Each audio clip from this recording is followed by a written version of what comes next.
පුවත් නැරඹීමට Siyatha news subscribe කරන්න. නවතම පුවත් දැමූ සැනින් එසැනින් දැනගන්න බෙල් බටන් එක ක්ලික් කරන්න.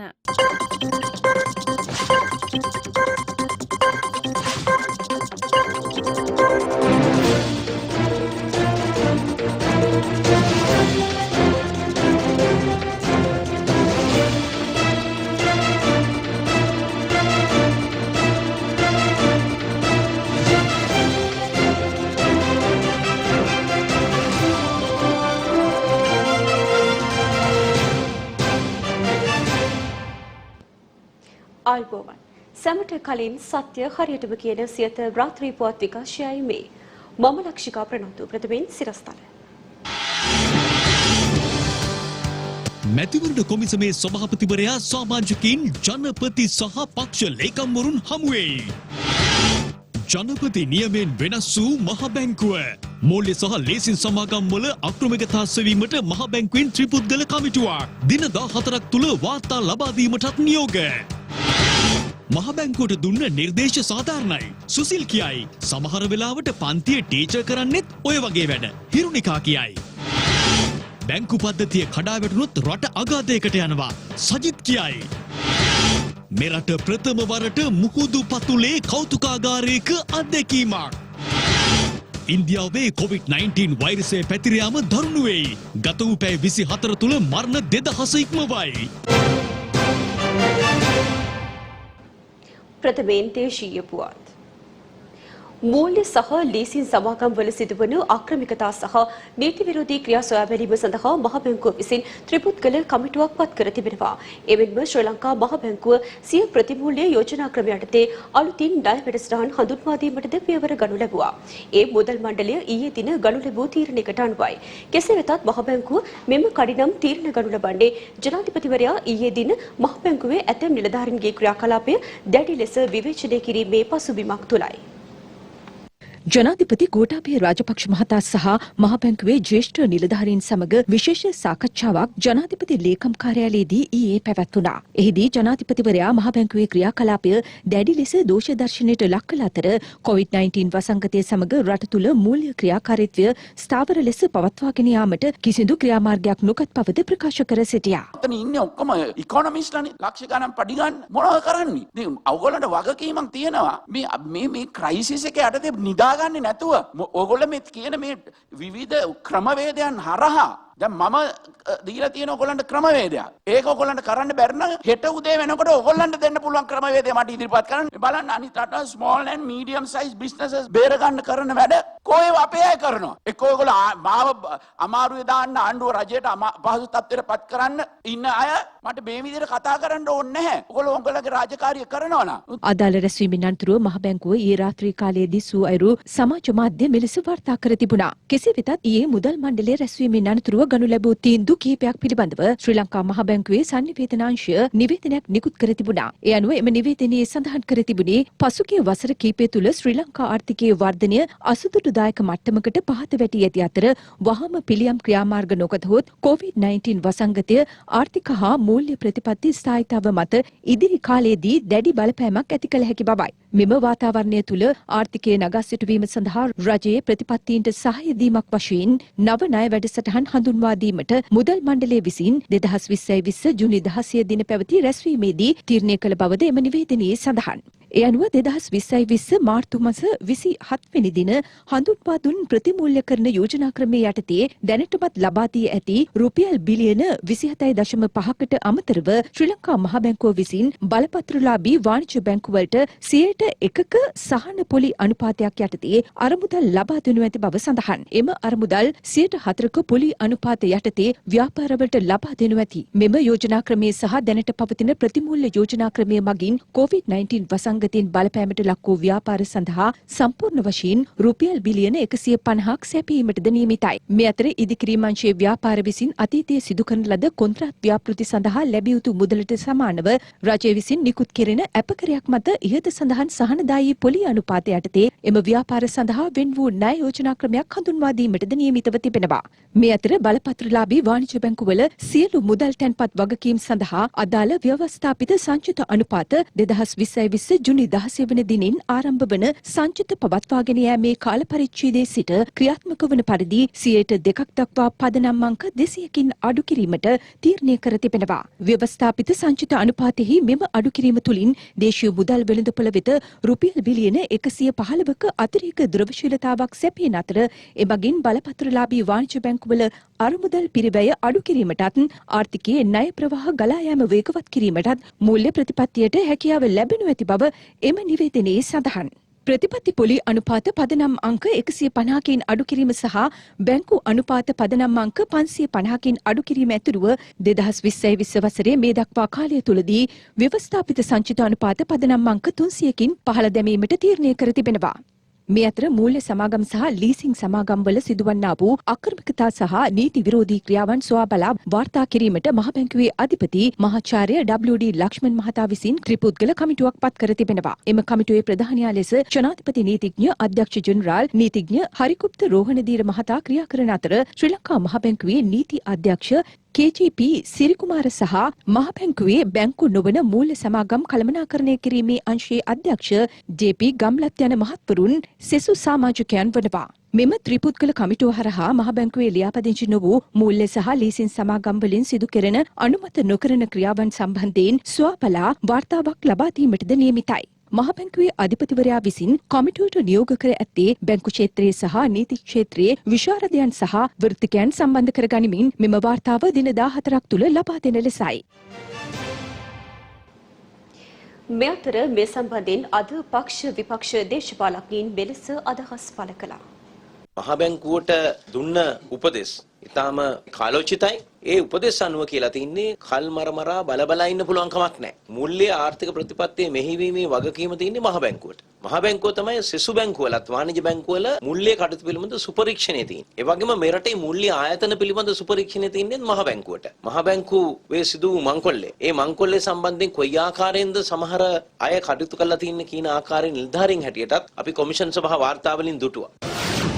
මට නම් තේරෙන්නේ ඊයේ ඔය කෑ ගැහුවේ ඔය රාජ්‍ය සේවකයන් නෙමෙයි. අපිත් ඔය දවස්වල අපේ මිස්ලා හැමෝක කරනවා. ඒ කියන්නේ දැන් බයින්න ඕනේ ඇත්තටම කියනවා නම් අනික් ළමයාට අපිට ටොක්ක්ක් එන්න අයලා අපිට සැර කරනවා. අර අනික් ළමයාට යමක් කමක් තියෙන වැඩි සැර කරන්න බැරි ළමයෙක්. හැබැයි අපිව අල්ලගෙන අපිව තමයි දන ගස්සන්නේ අර ළමයාට පේන්න. ආයෙත් ඒ ළමයා වැරදි කරන්නේ නැහනේ. ඉතින් අපිට ටොකු අයින්නවා අපිට දන ගස්සනවා දෙනවා දෙකක් කියනවා. ඊට පස්සේ අර ළමයා හිට මෙහෙට නගන් ඉඳලා ඔළුව අත කලකිනවා අරයට පෙන්න කරේ ගණන් ගන්න එපා කියලා. ඒ වගේ වැඩක් තමයි ඊයේත් කරේ.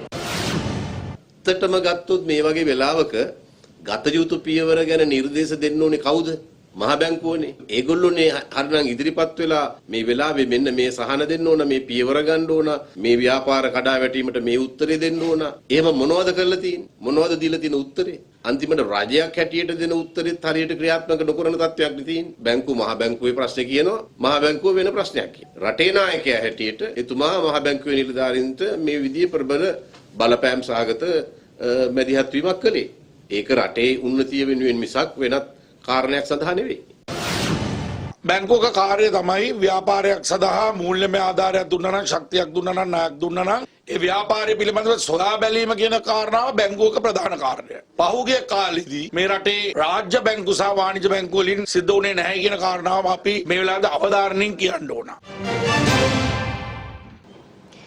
රටේ බැංකු පද්ධතිය කඩා වැටුණහොත් රට ආර්ථික වශයෙන් පරිහානියට පත්වන බව සමගි ජනබලවේගයේ නායක සජිත් ප්‍රේමදාස මහතා පවසනවා. ඒ ගම්පහ ප්‍රදේශයේ අද පැවති ජන හමුවකදී. දැන් අපේ රටේ තියෙන්නේ බැංකුවල සල්ලි නැති ප්‍රශ්නයක් නෙවෙයි. බැංකුවල ද්‍රවශීලීත්වයේ ප්‍රශ්නයක් නෙවෙයි. මේ වෙනකොට බැංකුවල තිබෙනවා රුපියල් කෝටි 10000ක්. මෙතන ප්‍රශ්නේදී මොකද්ද දන්නවද? කෝටි 10000ක් තියෙනවා. නමුත් බැංකු කෝටි 10000 ණය දෙනවා වෙනුවට 5.5% පොලියට මහ බැංකුවේ තැන්පත් කරනවා. ඔන්න ප්‍රධාන ගැටලුව. එහෙනම් අපි හොයලා බලන්නට ඕන. ඇයි මහ බැංකුවේ මේ සල්ලි ටික තැන්පත් කරන්නේ ජනතාවට ණය ලබා දෙනව වෙනුවට? මොකද්ද ගැටලුව?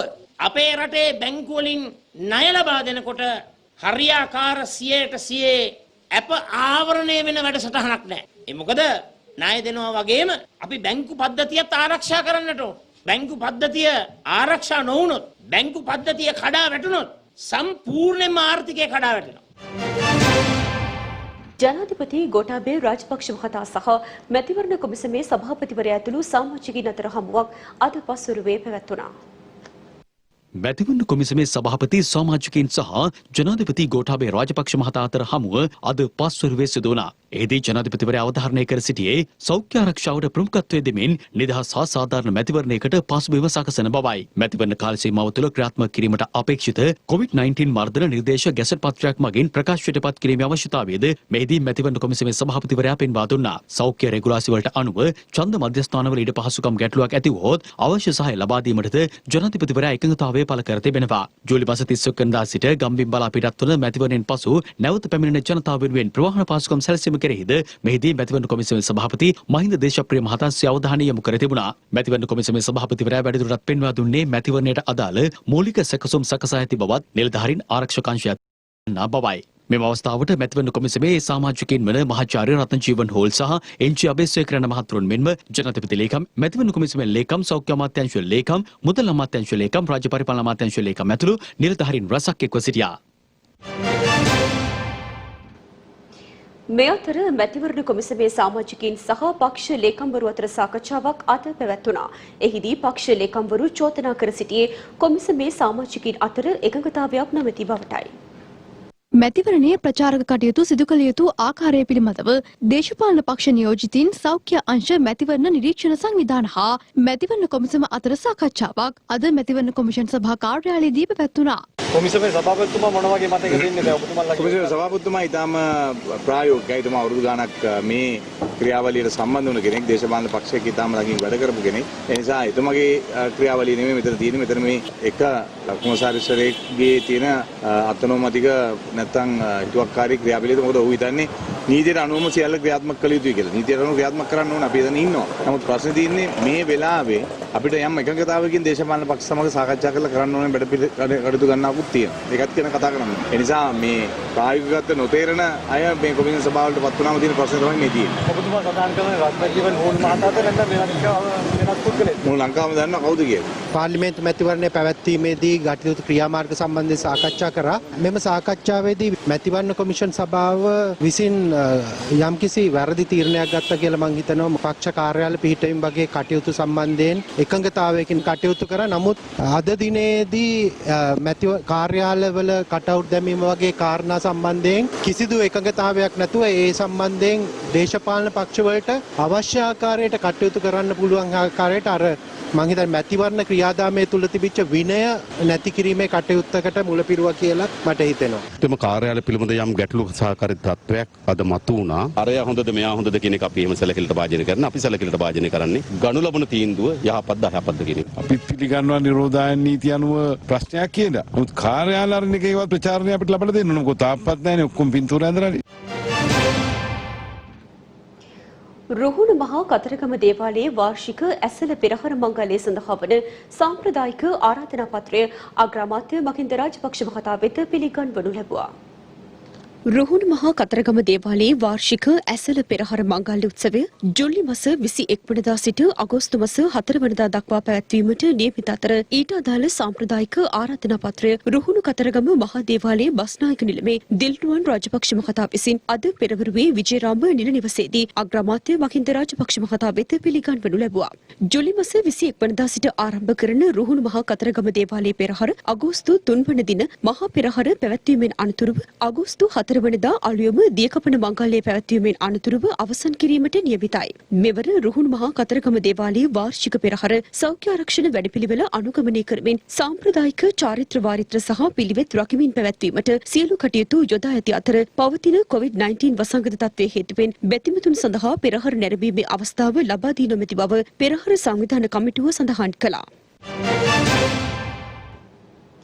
සියලු කම්කරු ජනතාව ඉදිරි මහමැතිවරණයේදී සජිත් ප්‍රේමදාස මහතාගේ ජයග්‍රහණය උදෙසා එක්ව කටයුතු කරන බව හිටපු පාර්ලිමේන්තු මන්ත්‍රී වඩිවේල් සුරේෂ් මහතා පවසනවා.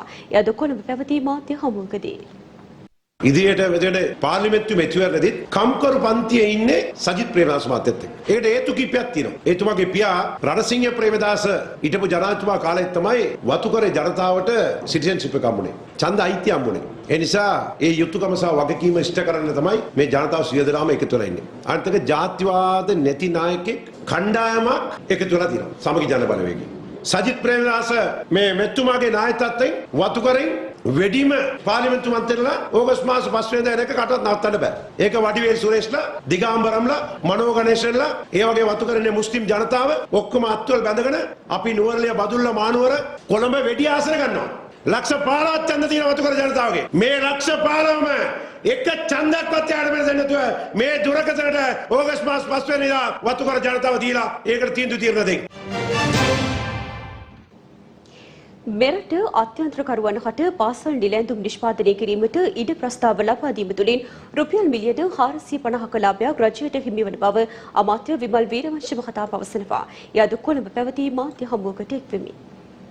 ඒ පාසල් නිලැඳුම් නිපදවන කර්මාන්තයේ දෙන උදවිය දැන් ඉදිරිපත් කරලා තියෙන මිල ගණන් අනුව අර කලින් කූපන් ක්‍රමයකට දීපු එකට වඩා රුපියල් මිලියන 450ක ලාභයක් රජයට මේකෙන් ලැබෙනවා. ඒ විතරක් නෙවෙයි ඒ කර්මාන්තකරුවන් එකඟ වෙලා තිබෙනවා දැන් වෙනද උනේ අධ්‍යාපන අමාත්‍යාංශයේ ප්‍රධාන මූලස්ථාන කාර්යාලයට මේ ටික ගෙනල්ලා පටවන එක ඒ වෙනුවට හැම දිස්ත්‍රික්කයකම තියෙන ප්‍රාදේශීය අධ්‍යාපන කාර්යාලය දක්වා ඒ කාර්යාල බල ප්‍රදේශයේ තියෙන පාසල් වලට ඕන කරන නිල රෙදි ප්‍රමාණය ඔවුන් විසින් ප්‍රවාහනය කරන්න. ඒ නිසා අධ්‍යාපන අමාත්‍යාංශයට කලින් ඒ ප්‍රවාහන වියදමත් මේකෙන් ඉතුරු වෙනවා. ඒ ප්‍රවාහන වියදමේ ඇතිවෙන ඉතුරුව එකතු නොකර තමයි මම කිව්වේ මිලියන 450කට වඩා විශාල මුදලක් රජයේ මුදලක් මේ මගෙන් ඉතුරු කරගන්න පුළුවන්කම ලැබී තිබෙනවා කියලා. ජනතා විමුක්ති පෙරමුණ අද කොළඹදී මාධ්‍ය හමුවක් කැඳවා තිබුණා. එහිදී අදහස් දැක්වූ ජනතා විමුක්ති පෙරමුණ මධ්‍යමකාරක සභික වසන්ත සමරසිංහ මහතා ආන්දෝලනාත්මක ගනුදෙනුවක් පිළිබඳව තොරතුරු හෙළිදරව් කළා. මේ මාසේ 25 වෙනිදා වරාය සභාපතිවරයා ජනාධිපතිතුමාගේ අතිරේක ලේකම් ලිපියක් ලියලා තිබෙනවා රත්නාලංකා සමාගම සහ අවන්ගාඩ් සමාගම සමග පබ්ලික් ප්‍රයිවට් පාර්ට්නර්ෂිප් ඇග්‍රීමන්ට් එකකට යනවා මේ සීෆෙරියර්ස්ලා හුවමාරු කිරීම සම්බන්ධයෙන්. මේ මාසේ 28 වෙනිදා වරාය සභාපතිවරට මේ ලිපිය ලියනවා මේ 25 වෙනිදා ඔබගේ ලිපිය පදනම් කරගෙන පබ්ලික් ප්‍රයිවට් පාර්ට්නර්ෂිප් එකට අවන්ගාඩ් සහ රත්නාලංකා සමාගම් දෙක අතර තියෙන මේ ගනුදෙනුවට ජනාධිපති යාගේ අනුමැතිය ලැබුණා කියලා. මේ තියෙන්නේ ජයනාත් කොළඹගේ මහත්මයා වරාය සභාපති රත්නායක මහත්මයාට ලියන ලියුම. ඒතර මේ ලියුම අනුව හරි වේගෙන් ගනුදෙනු සිද්ධ වෙනවා. කොළඹගේ මහත්මයා 28 වෙනිදා ලියුම ලිපිය ඒ 28 වෙනිදාම අවන්ගාඩ් සමාගමට ලැබෙනවා. මේ බිස්නස් එක ගන්නෙ රටේ තියෙන නීති රීති ගණනාවක් උල්ලංඝනය. දැන් අපි අහනවා රාජ්‍ය ආයතනයක් කාත් එක්ක හරි පබ්ලික් ප්‍රයිවට් පාර්ට්නර්ෂිප් එකක් යනකොට එග්‍රීමන්ට් එකකට එන්න ඕනේ එකඟතාවයන් වලට එන්න ඕනේ ගිවිසුම් ගත වෙන්න ඕනේ. ගහපු ගිවිසුම් මොකද්ද? ගිවිසුමක් නැහැ. අනිත් පැත්තෙන් අපි අහනවා තුවක්කු 3000ක් පතුරන් ලක්ෂ 1.5ක් සහිතව අවන්ගාඩ් සමාගම නීති විරෝධී ගිනි අවි සහ පාවෙන අවිගබඩා වලට නඩු තියෙද්දී කොහොමද රාජ්‍ය ආයතනයක් එක්ක ටෙන්ඩර් පටිපාටියකින් තොරව ගනුදෙනුවකට යන්නේ? කැබිතිගොල්ල ප්‍රදේශයේ කොරෝනා වෛරසය ආසාදිතව හඳුනා ගැනුණු කාන්තාවට වෛරසය වැළඳී නොමැති බව සෞඛ්‍ය අංශ තහවුරු කළා.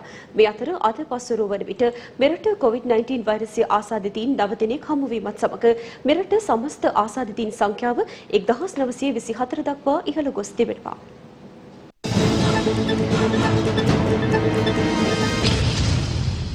COVID-19 වෛරසය ආසාදනය වී සුවය ලැබූ කාන්තාවකට යළිත් වරක් වෛරසය ආසාදනය වූ පුවතක් අනුරාධපුර කැපිතිගොල්ලව ප්‍රදේශයෙන් වාර්තා වූයේ පෙරේදා දිනයේදී. වෛරසයට ගොදුරු වී ඇති බවට තහවුරු වූ එම කාන්තාව ජාතික බෝවන රෝග විද්‍යායතනය වෙත එවීමටයි සෞඛ්‍ය අංශ ඊයේ දින කටයුතු කළේ. කෙසේ වෙතත් අද දින IDH රෝහලේදී සිදු කළ PCR පරීක්ෂණයේදී එම කාන්තාවගේ ශරීරය තුළ වෛරසය නොමැති බවට අනාවරණය වී තිබෙනවා. මෙලෙස සිදුකරනු ලබන PCR පරීක්ෂණ වාර්තා වරින් වර වෙනස් වීම පිළිබඳව මේ වන විට සමාජය තුළද පවතින්නේ යම් ගැටලුකාරී ස්වභාවයක්. මේ සම්බන්ධයෙන් අප රජයේ වෛද්‍ය නිලධාරීන්ගේ සංගමයෙන් විමසීමක් සිදු කළා. PCR පරීක්ෂණය කියන එකේ නිර්වද්‍යතාවය නැත්නම් ඒකේ සෙන්සිටිවිටි එක කියන එක 70%ක් පමණ තමයි දැනට තියෙන ක්‍රමවේදය තුළ තියෙන්නේ. ඒකෙන් අදහස් වෙන්නේ වැරදි රිපෝට් එකක් නැත්නම් වැරදි ආකාරයට වාර්තා වීමක් වීමේ හැකියාවක් ඒ පරීක්ෂණය තුළ තිබෙනවා. නමුත් අපිට ලෝකයේ දැනට තියෙන හොඳම පරීක්ෂණය වෙලා තියෙන්නේ ඒක. ඒ නිසා අපිට විකල්පයක් නැහැ. ඒක තමයි පාවිච්චි කරන්න තියෙන්නේ. ඉතින් මෙවැනි යම්කිසි හේතුවක් නිසා නිර්වද්‍යතාවය සම්බන්ධයෙන් අපිට ගැටලුවක් ඇති වුණොත් අපිට කරන්න තියෙන ඊළඟ රාජකාරිය තමයි නැවත වරක් ඒ රෝගියාව පරීක්ෂා කිරීමට ලක් කිරීම සහ එසේ පරීක්ෂාවට ලක් කළා ඔහුට රෝගය වැළඳිලා නැහැ කියන එක තහවුරු වෙන තෙක් ඔහුගෙන් තවත් කෙනෙකුට රෝගය වැළඳීමේ අවදානම අවම කිරීම සඳහා මේ නිරෝධායන ක්‍රමවේදය අනුගමනය කිරීම. මේ අතර මහජනතාව නොසලකිලිමත් ලෙස කටයුතු කළහොත් කොරෝනා දෙවන රැල්ලක් රට තුළ ඇතිවීමේ අවධානමක් පවතින බවයි මහජන සෞඛ්‍ය පරීක්ෂකවරුන්ගේ සංගමේ සභාපති උපුල් රෝහණ මහතා අප කළ විමසීමකදී සඳහන් කළේ. වෛරසය පිළිබඳ අපි දැනට අධ්‍යයනය කරලා තියෙන සහ අපි දන්න දේකින් එහා ගියපු සිදුවීම් තියෙන්න පුළුවන්. ඒ නිසා යම් විදිහකින් නැවතවරක් සමාජය තුළ රෝගියෙක් වාර්තා වුණොත් ඉන්දියාවෙන් සංක්‍රමණය වූ වෙනත් ක්‍රමවේදයකින් අපිට ඊටාම කනගාටුදායක විදිහට දිගින් දිගටම රෝගී පොකුරු වාර්තා වීමේ අවදානමක් තියෙනවා.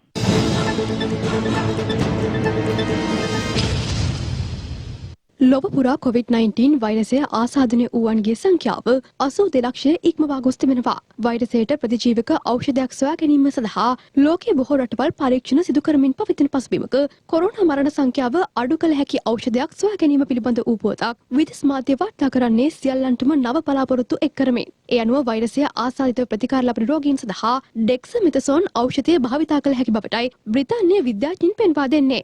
මෙම ඖෂධය මගින් ශ්වසන උපකරණ ආධාරයෙන් ජීවත්ව සිටින රෝගීන්ගේ මරණ සංඛ්‍යාව 3/1 ප්‍රමාණයක් හා ඔක්සිජන් ලබා දෙමින් සිටින රෝගීන්ගේ මරණ සංඛ්‍යාව 20%කින් පමණ අඩු වනු ඇති බවටයි විදෙස් මාධ්‍ය වාර්තා පවසන්නේ. මේ සම්බන්ධයෙන් ලෝක සෞඛ්‍ය සංවිධානයේ ප්‍රධානී ටෙඩ්රොස් ඇඩනම් නිවේදනයක් නිකුත් කරමින් පවසන්නේ මෙය ලෝකයට සුබදායී පණිවිඩයක් වන බවයි. මේ අතර කොරෝනා වෛරස් ආසාදිතයින් යලිත් වරක් වාර්තා වීමත් සමග චීනයේ බීජිං නුවර පාසල් වසා දැමීමට බලධාරීන් පියවරගෙන තිබෙනවා. චීනයේ බීජිං අගනුවරින් නව වෛරස් ආසාදිතයින් පොකුරු ලෙස වාර්තා වීමත් සමග රට තුළ වෛරස් දෙවන රැල්ලක් ඇතිවීමේ අවධානම හේතුවෙන් මෙලෙස පාසල් වසා දැමුණු බවයි බලධාරීන් පවසන්නේ. මේ අතර ඉන්දියාවේ දිනක් තුළ වාර්තා වූ වැඩිම කොවිඩ් මරණ සංඛ්‍යාව ඊයේ දිනේදී වාර්තා වුණා. ඒ අනුව ඊයේ දිනේදී පමණක් එරටින් කොවිඩ් මරණ 2000ක් වාර්තා වී ඇති බවයි විදෙස් මාධ්‍ය වාර්තා කරන්නේ. එරටින් නව ආසාදිතයින් 11000කට අධික සංඛ්‍යාවක් ඊයේ දින හඳුනාගෙන ඇති අතර එරට සමස්ත ආසාදිතයින් සංඛ්‍යාව 3,54,000 ඉක්මවා ගොස් අවසන්.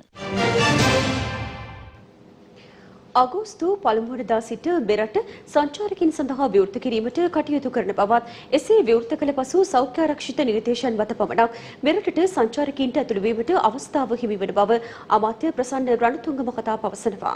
අමාත්‍යවරයා මේ බව සඳහන් කළේ අද කොළඹදී පැවති මාධ්‍ය හමුවකදී.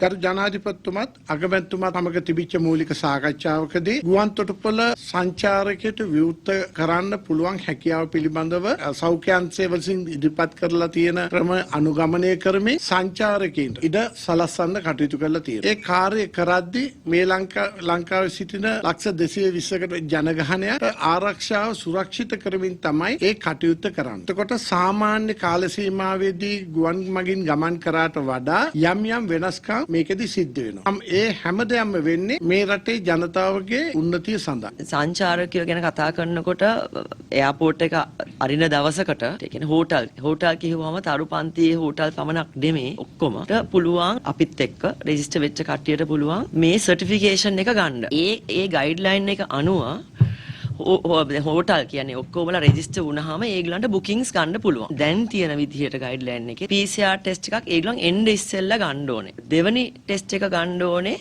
ආවහම. ඒ කියන්නේ හැමෝම PCR ටෙස්ට් එක රිසල්ට්ස් එන කලින් ඉන්න ඕනේ. එතකොට PCR ටෙස්ට් එක නෙගටිව් වුණොත් දෙවෙනි ටෙස්ට් එක මේ ලංකාවේ එයාපෝට් එකේ කරාම නෙගටිව් වුණාම තමයි ඒගොල්ලන් අර සර්ටිෆයිඩ් ඒ කියන්නේ COVID සර්ටිෆයිඩ් තැනකට යන්න පුළුවන්. සර්ටිෆයිඩ් වෙච්ච කට්ටියට පමණයි. කොරෝනා වෛරස් ව්‍යාප්තිය හේතුවෙන් වසා දැමුණු පාසල් යලි විවෘත කිරීම සහ පාසල් සිසුන් ප්‍රවාහනය සිදු කළ යුතු ආකාරය පිළිබඳව දැනුවත් කිරීමේ සාකච්ඡාවක් අද අධ්‍යාපන අමාත්‍යාංශයේදී පැවැත්වුණා. ඒ අමාත්‍යවරුන් වන ඩලස් අලහප්පිරුම සහ මහින්ද අමරවීර යන මහත්වරුන්ගේ ප්‍රධානත්වයෙන් කොහොමටත් ප්‍රවාහනේ ගැටලුවක් අනිවාර්යෙන්ම ඇති වෙනවා ඉදිරියේ. මේ මිනිස්සු තාම පාරට එන්න ගත්තේ නැහැ. දැන් කෝච්චියේ එන්නෙත් අපේ සෙනග නැතුව. බස් වලටත් බලාපොරොත්තු වෙන තරම් සෙනග නැහැ. තව ටික දවසකින් දැන් එන්න වැඩිවීමක් තමයි පේන්නේ. ප්‍රයිවට් බස් වලත් CTV බස් එකෙත් ආසන ගානට වැඩිය සමහරලාට නැගිටලා ගිහපු වෙලාවල් තියෙනවා. දැන් ඒක සම්පූර්ණ අපිට සෞඛ්‍ය අංශ දෙන උපදෙස් අනුව අපිට මේට එහා යන්න බෑ. සීට් ගානට තමයි අපිට ගෙනියන්නේ. හැම කෙනෙක්ම ටිකට් එකක් අරගෙන යනවා නම් එයාට අයිතියකුත් තියෙනවා සීට් එකේ වාඩි වෙලා යන්න. ඒක බස් වලට පාඩු නම් අපි ඒක වෙන ක්‍රමයකින් සකස් කළ යුතු වෙනවා. නමුත් අපිට මේ වෙලාවේ බස් ගාස්තු වැඩි කරන්නත් බෑ. මම හිතන්නේ මේ අයටත් දරුවන්ගෙන් ගන්න ගාස්තු වැඩි කරන්න පුළුවන් වෙයි කියලා මම හිතන්නේ නැහැ. මොකද හැම කෙනෙක්ම ටිකක් අමාරුවෙන් ඉන්නේ. ඒ වගේම ජනාධිපතිතුමා දැන් අදහස් කරන පාසල් ළමුන් ප්‍රවාහනය කරන වාහනවලට වෙනම වර්ණකයක් දීලා ප්‍රවාහනය කළ යුතුයි හඳුනා ගැනීම පහසු වෙන ආකාරයට කියලා. පාසල් පද්ධතියට උපදෙස් මාලාවක් ලැබිලා තියෙනවා. මේ උපදෙස් මාලාවේ තියෙනවා බස් රථයේ හෝ පාසල් වෑන් රථයේ ආසන ගණනට පමණමයි දරුවන් ප්‍රවාහනය කරන්න ඕනි කියලා. අකුලන සීට්ස් පවා ඉවත් කරන්න කියලා ඒ උපදෙස් මාලාවේ තියෙන උදාහරණ විදිහට ගමන් ආරම්භ කිරීමේ ප්‍රථම විෂ බීජහරණය කරන්න ඕනේ. ආදි වශයෙන් තියෙන උපදෙස් ගොඩක් තියෙනවා. නිසා මේක යම් අභියෝගයක් කියලා කියන එක අපි විශ්වාස කරනවා. ඇත්තටම 6 වෙනිදා නෙමෙයි මේ අභියෝගේ තියෙන්නේ. මේ අභියෝගයක් බවට පත් වෙන්නේ 20 වෙනිදා ඉඳලා. සති දෙකක් හම්බෙලා තියෙනවා. ස්කූල් බස් එකේ වුණත් වෑන් එකේ වුණත් මහ විශාල තෙරපීමක් තමනාසලට ඇති වෙන්නේ නැතුව මේක කළමනාකරණය කරන්න පුළුවන් කියලා අපි විශ්වාස කරනවා. මොන අභියෝගයන් මැද්දේ හරි දරුවන්ට මේ ප්‍රවාහනය සැපයීම අපි සියලු බඳනා ගැනීම වගකීමක් වෙනවා.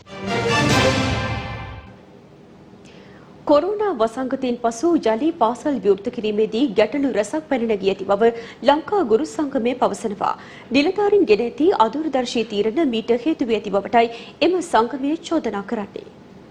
මේ වන විට පාසල් ආරම්භ කරන්න තීරණය කරලා තියෙනවා මේ මාසේ 29 වෙනිදා ගුරුවරුන්. ළමයින්ට පාසල් ආරම්භ වෙන්නේ ලබන මාසේ 6 වෙනිදා. නමුත් වර්තමාන ආණ්ඩුව පාසල් ආරම්භ කරන්න පෙර උපකාරක පන්ති ආරම්භ කරනවා 29 වෙනිදා. දැන් අපිට පේන්න තියෙන දේ තමයි වර්තමාන ආණ්ඩුව බරපතල ලෙස මේ උපකාරක පන්ති මාෆියායකට යට වෙලා ඔවුන්ට අවශ්‍ය ආකාරයෙන් තමයි කටයුතු කරන්නේ. උපකාරක පන්ති කරන අය රජයේ මාධ්‍ය ආයතනවල ඒගොල්ලෝ තමයි උගන්වන්නේ. ඒතකොට උසස් පෙළ විභාගයේ කල් දැමීම, පවත්වීම මේවා සම්බන්ධයෙන් උපදෙස් ගන්න ඒගොල්ලන්. එතකොට දැන් මේ උපකාරක පන්ති මාෆියා එක මේ අය විශාල ලෙස මුදල් ලම්බ කරන මහා පරිමාණ ව්‍යාපාරිකයෝ තමයි මේ කටයුතු වල නිරත වෙලා ඉන්නේ. දැන් මේ වෙනකොට අපිට තියෙන ප්‍රශ්නේ තමයි ලංකාවේ 2,47,000 ගුරුවරු ඉන්නවා. මේ ගුරුවරුන්ව තඹ සතේකට ගණන් ගන්නේ නැහැ. ඒකේ දිගුවක් තමයි විභාග කොමසාරිස්වරයාගේ මේ තීරණය. මොකක්ද? ජාත්‍යන්තර පාසල් සහ පෞද්ගලික පාසල් උගන්වන ගුරුවරු මේ උසස් පෙළ උත්තරපත්‍රය ගේීම වලට ගනින්නේ. දැන් මේක බරපතල ප්‍රශ්නයක් මේක. මේක ඉතාමත්ම බරපතල ඛේද වාචකයක්. රජයේ ගුරුවරු 2,40,000කට වැඩි පිරිසක් සිටියේදී ඒ විෂයන් වලට අනුව බඳවා ගැනීම කර තිබියදී මේ වගේ උපකාරක පන්තිවල සහ පෞද්ගලික ජාත්‍යන්තර පාසල්වල ගුරුවරුන් යොදා ගැනීම පිළිබඳව ගැටලුවක් මතුවේ. දෙවෙනි කාරණය තමයි පාසල් විවෘත කිරීමේදී පවත්වන ගැටලු රාශියක්.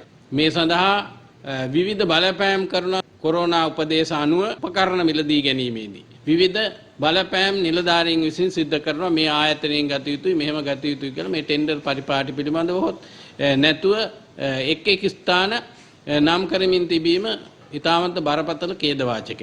ඊළඟට මේ පාසල් ආරම්භ කරන කාල ඡේදය පිළිබඳව 3:30 දක්වා ගල්ගමුව වැනි, තන්ත්‍රිමලේ වැනි, හඳවුල්පොත වැනි පාසල් වලට ළමයි ඉතාම දුර බැහැර ප්‍රදේශවලින් පයින් ඇවිල්ලා ඉන්නේ. මොකද අලින්ගෙන් ග්‍රහණය වෙලා තිබෙනවා. හන්දෑනුවර කොහමද යන්නේ? මේවට නිසි ප්‍රවාහන ක්‍රමවේදයක් සකස් කළ නැහැ. ලංකාවේ ප්‍රථම වතාවට දිය යට ඉදිකරන ලද කෞතුකාගාරය නාවික හමුදාපති වයිස් අද්මිරාල් පියල්ද සිල්වා මහතා විසින් පසුගියදා ගාල්ල මුහුදු තිරේදී විවෘත කළා. එය අද සිට ජනතාව සඳහා විවෘත බවයි නාවික හමුදා මාධ්‍ය ප්‍රකාශක ලුතිනන්ට් කමාන්ඩර් ඉසුරු සූරිය බණ්ඩාර මහතා ප්‍රකාශ කළේ.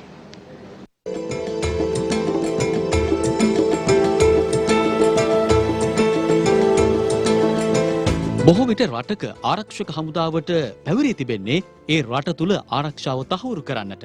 එහෙත් රටේ ඇතැම් ශේෂ්ත්‍රයන්ට සිදු කළ නොහැකි බොහෝ දේ ඉටු කරන්නටත් ආරක්ෂකාංශ කටයුතු කිරීම නිසා ආරක්ෂකාංශ වෙත ඕනෑම රටක ජනතාවගේ මහත් ගෞරවයක් ආදරයක් හිමිවනවා.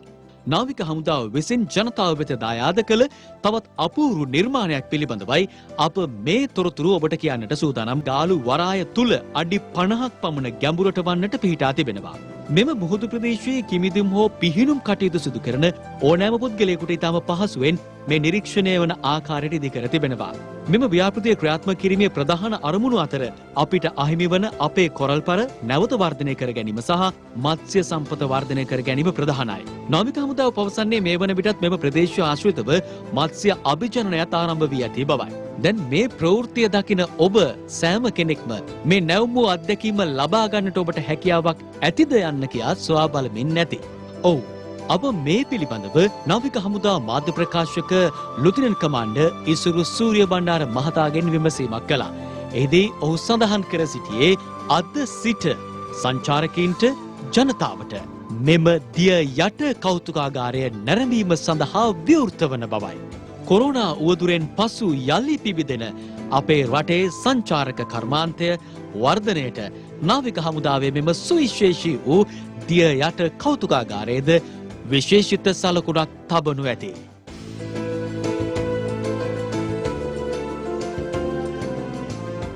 අග්‍රාමාත්‍ය මහින්ද රාජපක්ෂ මැතිතුමා විසින් යෝජනාවක් ඉදිරිපත් කරා දියයට කෞතුකාගාරයක් සකස් කරන ලෙසට ඉවතලන කෝච්චි පෙට්ටි සහ ඒ වගේම දීවර යාත්‍රා යොදාගෙන ඒ කාර්ය සඳහා අපිට කෙටි කාලයක් තිබුණේ කෝච්චි පෙට්ටි සහ දීවර යාත්‍රා ලබා ගැනීමට අපහසුතාවයක් තිබුණ නිසා අපි ඒ අදහස මුල් කරගෙන ඉවතලන කොන්ක්‍රීට් කොටස් යකඩ කොටස් අරගෙන අපි ඒවට වැලියු ඇඩිෂන් එකක් දීලා මේ මූර්ති සකස් කරන්න කටයුතු කළා. ඉතින් ඒ අනුව හැකියාව ලැබිලා තිනවා ඊටමත්ම අලංකාර කෞතුකාගාරයක් දියයට ස්ථාපිත කරන්න. මේ වන විටත් අපිට මත්ස්‍ය ප්‍රජනනය දැක ගන්න හැකි ගෝඨාභය රාජපක්ෂ මැතිතුමාගෙත් ඒ වගේම අපගේ ආරක්ෂක ලේකම් විශ්‍රාමික මේජර් ජෙනරාල් කමල් ගුණරත්නගේත් ආශිර්වාදත් ඒ වගේම සහයෝගයත් ලැබුණා. ඒ හරහා තමයි අපි මේ කටයුත්ත සිද්ධ කරේ. මේ කාර්යයට දායකත්වය ලබා දුන් සියලුම නිලධාරීන් සහ නාවිකයන්ට මගේ හෘදයාංගම ස්තුතිය මේ අවස්ථාවේදී පුද කරනු ලබනවා.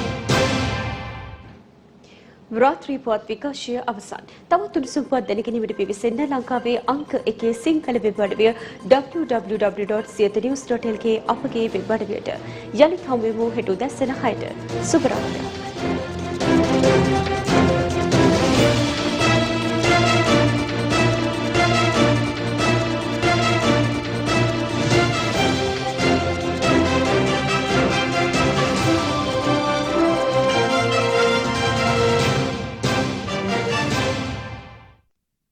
දිනපතා අලුත් වීඩියෝ සහ ප්‍රවෘත්ති නැරඹීමට ඉහත බටන් එක ක්ලික් කර සියත TV සබ්ස්ක්‍රයිබ් කරන්න.